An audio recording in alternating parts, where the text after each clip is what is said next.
টপাররা কি সত্যি আলাদা ব্রেন নিয়ে জন্মায়, নাকি তারা এমন কিছু কৌশল জানে যা সাধারণ ছাত্রদের অজানা? ভাই, তুমি কি কখনো ভেবেছো আইনস্টাইন বা নিউটনও একদিন গড় ছাত্র ছিল? তারা কি করে টপার হলো? আজ আমি এমন 5টি সায়েন্টিফিক টিপস দিব, গল্প আর উদাহরণ সহ, যা ইউটিউবে কেউ কখনো বলেনি। প্রথমে আমার ব্যক্তিগত অভিজ্ঞতা শেয়ার করি, যা আমাকে খুবই সাহায্য করেছে। মনে করো তোমাকে 60টি অধ্যায় পড়তে হবে। এখন এই 60টি অধ্যায়ের মধ্যে কোন কোন অধ্যায় সহজ ও কঠিন তার একটা রিডিং অর্ডার লিস্ট করো। এভাবে লিস্ট হয়ে যাওয়ার পর সবার প্রথমে সহজ অধ্যায়গুলো আগে শুরু করো। সহজ অধ্যায়ের মধ্যে যে টপিক তুলনামূলক বেশি সহজ সেগুলো আগে কভার করো। এতে কি হবে জানো? পড়ালেখা সহজ মনে হবে, আগ্রহ বাড়বে। কিছু অধ্যায় কমপ্লিট হলে কনফিডেন্স বাড়বে। তখন মধ্যম ও কঠিন অধ্যায় পড়ার একটা সাহস ও ইচ্ছা চলে আসবে। টপার আর ব্যাকবেঞ্চারদের মধ্যে একটাই পার্থক্য, যে টপাররা পড়ালেখায় সাহস ও আত্মবিশ্বাস বেশি, তাই তারা নিয়মিত পড়াশোনা করে ভালো রেজাল্ট করে। আমার দ্বিতীয় যে অভিজ্ঞতা তা হলো পড়ার সাথে লেখা। পড়ায় মনোযোগ কম থাকলে বা মনে রাখার সমস্যা থাকলে লিখে লিখে পড়বে। আমি মুখস্থ করার জন্য রাফ অনেকগুলো পাতা নিয়ে যা পড়তাম তা লিখতাম। এভাবে সহজে মুখস্থ হতো ও মনেও থাকতো ভালোভাবে। আরেকটা কাজ আমি করতাম তা হলো মোবাইলে ভয়েস রেকর্ড অন করে পড়তাম, তারপর তা সারাদিন শুনতাম।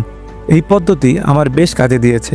এখন তবে আলোচনা করি 5টি সিক্রেট সায়েন্টিফিক পদ্ধতি নিয়ে। একটা গল্প বলি। রাফি আর নাফিস একই ক্লাসে পড়ে। দুজনই পড়াশোনায় মোটামুটি ছিল, কিন্তু পরীক্ষার পরে দেখা গেল রাফি প্রথম হয়েছে আর নাফিস পাশ করতেই হিমশিম খাচ্ছে। কিভাবে? রাফি কি সারা রাত পড়েছে? না। নাকি ম্যাজিক কোনো ট্রিক ব্যবহার করেছে? হয়তো। আজকের ভিডিওতে আমি তোমাদের সেই গোপন কৌশল শেখাবো, যা ফলো করলে তুমি সাধারণ ছাত্র থেকে হয়ে উঠতে পারো ক্লাসের টপার। ভিডিও স্কিপ করলে কিন্তু গুরুত্বপূর্ণ টিপস মিস করবে, তাই একদম শেষ পর্যন্ত দেখো। অধ্যায় 1, পড়ার ভুল নিয়ম বদলাও, স্মার্ট স্টাডি করো। বেশিরভাগ ছাত্র কিভাবে পড়ে জানো? বই খুলে পড়ে, 10 বার পড়েও মনে থাকে না। পরীক্ষার আগের পুরো রাত পড়ে। এভাবে কি কেউ কখনো টপার হতে পারে? না। টপাররা পড়ে একটি বিকল্প পদ্ধতিতে। এই পদ্ধতি কি? প্রথমে পড়ো, তারপর বই বন্ধ করে মনে করার চেষ্টা করো। নিজেকে প্রশ্ন করো, আমি কি সবকিছু ঠিকঠাক মনে করতে পারছি? বন্ধুকে পড়া বুঝিয়ে বলো, তাহলেই সত্যিকারের শেখা হবে। যদি তুমি নিউটনস ল পড়ো, তাহলে নিজের মাথায় প্রশ্ন করো, নিউটনের প্রথম সূত্র কি? আমি যদি বন্ধুকে বোঝাতে চাই, কিভাবে বলবো? এভাবে পড়লে ব্রেন নিজে থেকেই শেখার ক্ষমতা বাড়িয়ে দেবে। অধ্যায় 2, 10 ঘন্টা নয় 2 ঘন্টার পড়ার মাস্টার প্ল্যান। পরীক্ষার আগে আমরা সবাই রাত জেগে পড়ি, তাই না? কিন্তু জানো কি, বিজ্ঞানীরা বলেছেন এটা ব্রেনের জন্য ক্ষতিকর। সঠিক সময় ম্যানেজমেন্টের জন্য ব্যবহার করো প্রোমোডোরো টেকনিক। কিভাবে কাজ করবে? 25 মিনিট পড়ো, 5 মিনিট ব্রেক নাও। এভাবে 4 বার পড়ো, 20 মিনিট বিশ্রাম নাও। এতে কি হবে?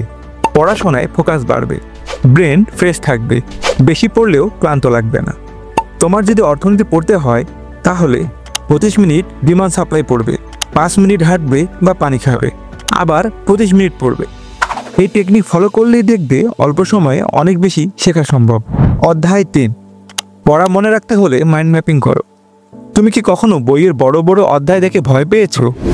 মাইন্ড ম্যাপিং হলো এমন একটা ম্যাজিক ট্রিক যা পড়া সহজ ও মজাদার করে তুলবে।